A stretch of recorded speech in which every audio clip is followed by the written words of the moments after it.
და იცით ერთი მეზობლად ქალმა რა მითხრა? ჩემი შვილიშვილიო, როტირისო, დედამისიო, ბოთლშიო, ვიღაცას უჩუქებია, ბოთლი, საწოლა რა. და სუპს უსხავთ ხოლმე, რომ ბავშვი გააჩეროსო, აბა რძის ფული სად გვაქვსო. სუპით აჩერებენ ბავშვებს. რომელია?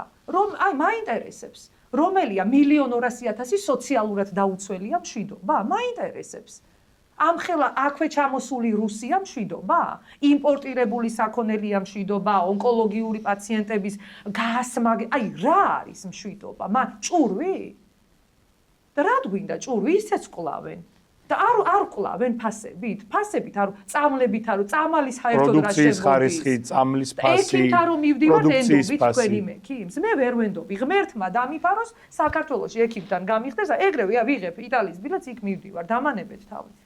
კატასტროფა ხდება. აი მაინტერესებს ეკლესია რას ამბობს დღეს. სახელმწიფო რო არ ამბობს გავიგე. ვინმე ყავს პატრონი?